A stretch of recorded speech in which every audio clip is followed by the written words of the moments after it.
আলিপুর আবহাওয়া দপ্তর কি জানিয়েছে এক নজরে জেনে নেওয়া যাক। হ্যাঁ, গতকালকে আমাদের যে অতি গভীর নিম্নচাপ ছিল সেটি আজ সকালে গভীর নিম্নচাপে পরিণত হয়েছে এবং এর অবস্থান এখন আমাদের উড়িষ্যাতে রয়েছে। উড়িষ্যার সম্বলপুর এর কাছাকাছি, সম্বলপুর থেকে দক্ষিণ দক্ষিণ পশ্চিম দিকে 50 কিলোমিটার দূরে এর কেন্দ্রবিন্দু অবস্থান করছে। এই গভীর নিম্নচাপটি এখন আগামী 24 ঘন্টার মধ্যে আমাদের উত্তর উড়িষ্যার উত্তর উত্তর পশ্চিম দিকে অগ্রসর হবে, উত্তর উড়িষ্যার মধ্যে দিয়ে। তারপরে ছত্তিশগড়ের দিকে যাওয়ার সম্ভাবনা রয়েছে, আর ছত্তিশগড়ে যাওয়ার সময় এটা উত্তর অভিমুখে অগ্রসর হবে। এর প্রভাবে আমাদের পশ্চিমবঙ্গের, মূলত আমাদের উত্তরবঙ্গের দিকে প্রচুর পরিমাণে জলীয় বাষ্প প্রভাবিত হচ্ছে।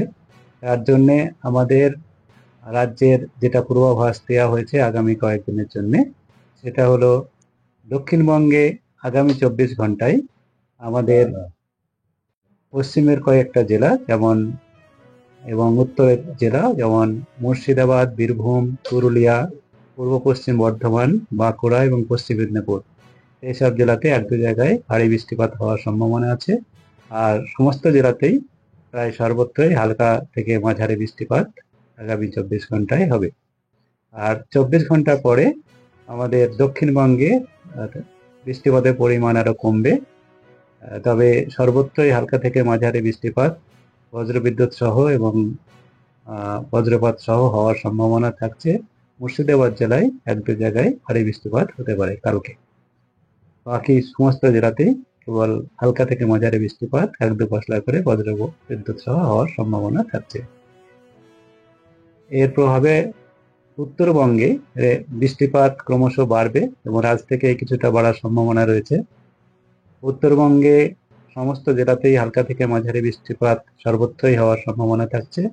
তার সঙ্গে সঙ্গে ভারী থেকে অতি ভারী বৃষ্টিপাতের সম্ভাবনা রয়েছে উত্তরবঙ্গের আমাদের দার্জিলিং, জলপাইগুড়ি, আলিপুরদুয়ার জেলাতে আগামী 24 ঘন্টায় ভারী থেকে অতি ভারী বৃষ্টিপাত। তার সঙ্গে ভারী বৃষ্টিপাত বাকি সমস্ত জেলাতেই, তাই যেমন কোচবিহার, কালিম্পং, উত্তর দিনাজপুর, মালদা, দক্ষিণ দিনাজপুর সমস্ত জেলাতেই হওয়ার সম্ভাবনা রয়েছে। দক্ষিণ দিনাজপুরে সম্ভাবনা একটু কম রয়েছে, তবে উত্তর দিনাজপুর, মালদাতে রয়েছে বেশি। আর আগামীকাল বৃষ্টিপাত আরো বাড়ার সম্ভাবনা রয়েছে, যেখানে অত্যন্ত ভারী বৃষ্টিপাত হওয়ার সম্ভাবনাও রয়েছে। অত্যন্ত ভারী বৃষ্টিপাত যেটা হওয়ার সম্ভাবনা রয়েছে সেটি জলপাইগুড়ি এবং আলিপুরদুয়ার জেলাতে। বাকি উপরের পাঁচটা জেলার মধ্যে আমাদের উত্তরবঙ্গের উত্তরভাগের পাঁচটা জেলা যেমন দার্জিলিং, কালিম্পং, কোচবিহার, এই তিনটি জেলাতে ভারী থেকে অতি ভারী, আর আলিপুরদুয়ার, জলপাইগুড়ি এই দুটি জেলাতে ভারী থেকে অতি ভারীর সঙ্গে সঙ্গে অত্যন্ত ভারী বৃষ্টিপাতের সম্ভাবনা রয়েছে। এই জেলা দুটিতে আমরা লাল সতর্কতা, বাকি তিনটি জেলাতে কমলা সতর্কতা দেওয়া হয়েছে। উত্তর দিনাজপুর জেলাতেও অতি ভারী বৃষ্টিপাতের সম্ভাবনা থাকছে। আর বাকি আমাদের যে জেলাগুলো রয়েছে সেগুলোতে হালকা থেকে মাঝারি বৃষ্টিপাত, এক দু জায়গায় ভারী বৃষ্টিপাতও হতে পারে, মালদা, দক্ষিণ দিনাজপুর, নর্থ দিনাজপুরে। তার 5 তারিখে তৃতীয় দিনে বৃষ্টিপাত উত্তরবঙ্গে কিছুটা কমবে, তবে ভারী থেকে অতি ভারী উত্তরের জেলাগুলোতে থাকার সম্ভাবনা থাকছে। 6 তারিখে বৃষ্টিপাত উত্তরবঙ্গে কমে যাবে। মূলত আগামী 3 দিনে উত্তরবঙ্গে এর প্রভাব বেশি থাকবে, তার মধ্যে 4 তারিখে সব থেকে বেশি। আর দক্ষিণবঙ্গের জন্য যেটা বললাম, আগামী 24 ঘন্টায় বেশি একটু প্রভাব আছে, তবে 24 ঘন্টা পর প্রভাব কমবে, তবে হালকা থেকে মাঝারি বৃষ্টিপাত সর্বত্রই চলবে। আর কলকাতা তার পার্শ্ববর্তী অঞ্চলে ভারী বৃষ্টিপাতের কোনো সতর্কতা নেই, তবে বজ্রবিদ্যুৎ সহ বৃষ্টিপাতের সম্ভাবনা এক দু পশলা করে থাকার সম্ভাবনা থাকছে আজ, কাল এবং তার পরের দিনও। এবং তারপরেও রৌদ্রোজ্জ্বল আবহাওয়া হবে, তবে হালকা থেকে মাঝারি বৃষ্টিপাত এক দু পশলা করে কখনো কখনো টেম্পোরারিলি কিছু সময়ের জন্য হয়ে যাওয়ার সম্ভাবনা থাকবে 3 দিন পরে। এই হচ্ছে আমাদের আগামী কয়েকদিনের সতর্কতা। তার সঙ্গে সঙ্গে আরো সতর্কতা রয়েছে যেটা মৎস্যজীবীদের জন্য, কারণ আমাদের বজ্রবিদ্যুৎ সহ বৃষ্টিপাত এবং তার সঙ্গে সঙ্গে এই যে গভীর নিম্নচাপ রয়েছে, এর প্রভাবে এখনো পর্যন্ত আমাদের সমুদ্রে উপকূল ভাগ অঞ্চলে বাতাসের দমকা বাতাসের গতিবেগ 35 থেকে 45, সর্বোচ্চ 55 পর্যন্ত রয়েছে। তার জন্য আগামী 24 ঘন্টা পর্যন্ত মৎস্যজীবীদের সমুদ্রে যেতে মানা করা হয়েছে।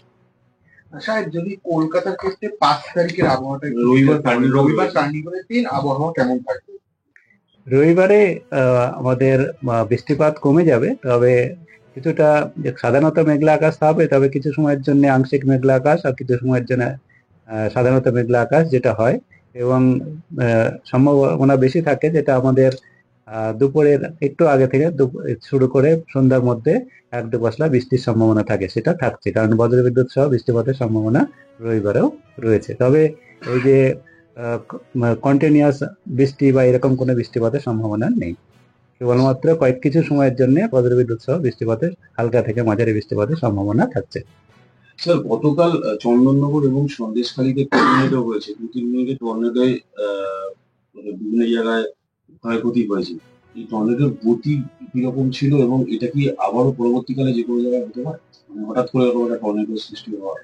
না, এটা আমাদের এইগুলো তো অবজারভেশন ওখানে নেই, তবে হ্যাঁ, আমরা যেটা আপনাদের মাধ্যমে খবর যেটা পেয়েছি তাতে আমরা যেটা বলেছি যে আপনার এই যে যখনই কোনো গভীর নিম্নচাপ বা নিম্নচাপ হয় তার একটা পেরিফেরি বরাবর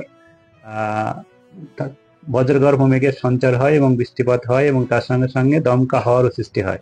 তো এই যে দমকা হওয়ার গতিবেগ আমাদের যেটা ছিল সেটা হচ্ছে 50-60 বা 65 পর্যন্ত ম্যাক্সিমাম ছিল, সেরকমই ছিল, এবং কোথাও কোথাও যদি খুবই স্থানীয়ভাবে, যেটা আপনারা বলছেন খুবই স্থানীয়ভাবে বেশি হয়ে যেতেও পারে। এক্ষেত্রে আপনার এগুলো খুবই স্থানীয়ভাবে হয়, এবং আমাদের যেটা নাউকাশ দেওয়া হয় সেখানে এগুলো মেনশন থাকে।